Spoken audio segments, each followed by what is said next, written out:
তোমালোকে অসমৰ বাহিৰত D pharm B pharm pharm D এই কোৰ্সবোৰ কৰিব বিচৰা নেকি যদি হয় তেন্তে তোমালোকৰ বাবে আজি এই ভিডিওটো অত্যন্ত গুৰুত্বপূৰ্ণ হ'বলৈ গৈ আছে তো তোমালোকে প্ৰথমে জানি লোৱা ডি ফাৰ্ম কি বি ফাৰ্ম কি আৰু ফাৰ্ম ডি কি তো ডি ফাৰ্ম হৈছে এটা 2 ইয়াৰ্ছৰ ফাৰ্মাসী ডিপ্লোমা ডিগ্ৰী আৰু বি ফাৰ্মাসী হৈছে এটা বেচেলাৰ ডিগ্ৰী বেচেলাৰ অফ ফাৰ্মাসী আৰু ফাৰ্ম ডি হৈছে ডক্টৰ অফ ফাৰ্মাসী অৰ্থাৎ ফাৰ্মাসী কেৰিয়াৰত এটা ডক্টৰেট কোৰ্স হয় তো তোমালোকে যদি ডি ফাৰ্ম কৰা তেন্তে তোমালোকে 2 ইয়াৰ্ছ পঢ়িব লাগিব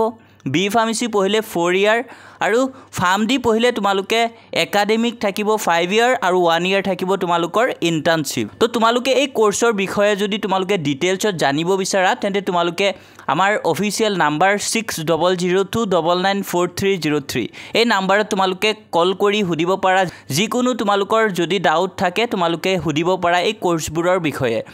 তো এতিয়া আমি মেইন কথা পাতিম তোমালোকে অসমত যদি এই কোৰ্সবোৰ কৰিব বিচৰা তেতে ডি ফাৰ্ম কৰিবলৈ হলে কিন্তু তোমালোকে অসমত 4-5 লাখ টকাৰ প্ৰয়োজন হয় কিন্তু সেম কোৰ্স তোমালোকে যদি হায়দৰাবাদ অন্ধ্ৰ প্ৰদেশ পাঞ্জাব বেংগলোৰ হেবুৰ অসমৰ বাহিৰত কৰিব বিচৰা তেন্তে তোমালোকে কিন্তু 2 লাখ 1 লাখ 80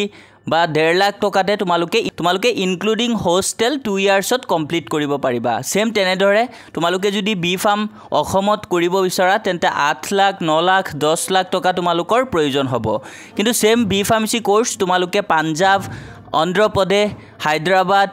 আকৌ বেংগলোৰ তোমালোকে যদি কৰা তেন্তে তাতে তোমালোকে 4 লাখ 5 লাখ টকাতে তোমালোকে ইনক্লুডিং হোস্টেল কৰিব পাৰিবা আৰু বহুত হাই কোৱালিটি কলেজবোৰ ইনষ্টিটিউটবোৰ আছে তোমালোকে যদি বিচৰা কৰিব পাৰা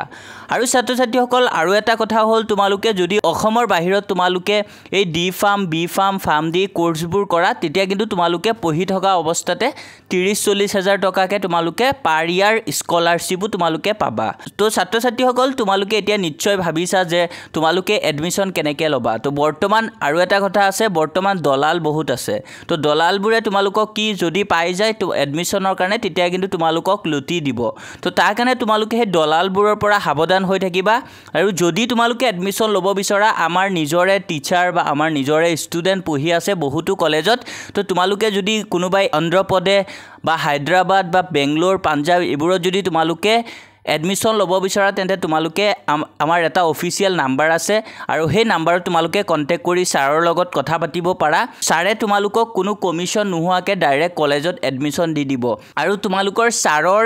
নিজৰো ষ্টুডেন্ট হে কলেজবোৰতে পঢ়ি আছে আৰু বহুত ভাল ভাল কলেজ আছে যোন কলেজবোৰত ছাৰৰ ষ্টুডেন্ট বৰ্তমান পঢ়ি আছে তো তোমালোকে যদি দলালৰ পৰা বাচিব বিচৰা আৰু অসমৰ বাহিৰত যদি তোমালোকে পঢ়িব বিচৰা অতি কম খৰচত তেন্তে তোমালোকে কন্টেক্ট কৰিব পাৰা অফিচিয়েল নাম্বাৰটো হৈছে 6002994303 এই নাম্বাৰত তোমালোকে কন্টেক্ট কৰিব পাৰা কন্টেক্ট কৰি ছাৰৰ লগত কথা পাতিব পাৰা আৰু যদিও তোমালোকৰ এই কোৰ্সবোৰৰ বিষয়ে কিবা জানিব লগিয়া থাকে তেন্তে তোমালোকে এই কোৰ্সবোৰৰ বিষয়েও তোমালোকে জানিব পাৰিবা তো যদি তোমালোকে ভাবিছা পঢ়িবা তেন্তে তোমালোকে এতিয়াই যোগাযোগ কৰা 6002994303 এই নাম্বাৰলে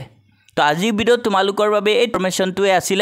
আশা কৰো ইনফৰমেশনটো তোমালোকৰ বাবে বহুত হেল্পফুল কিয়নো বৰ্তমান বহুত ষ্টুডেন্ট আছে এজেন্ট বুৰে পায় দলাল বুৰে পায় এডমিশন দিয়ে যেনেকে কয় তেনেকে কলেজত গৈ নাপায় পিছত আৰু বহুত টকা তেওঁলোকৰ লোকসান হে হয় তো হেবোৰৰ পৰা তোমালোকে অলপ সাৱধান হৈ থাকিবা আৰু যদি ভাবিছা অসমৰ বাহিৰত গৈ পঢ়ি ভাল এটা ফিউচাৰ গঢ়িবা তেন্তে তোমালোকে ছাৰৰ লগত যোগাযোগ কৰিব পাৰা ছাৰে তোমালোকক ধুনিয়াকে ভালকে বুজাই দিব আৰু লগতে তোমালোকক ছাৰৰ ষ্টুডেন্ট সকল যত পঢ়ি আছে তাতে তোমালোকক এডমিশনো দি দিব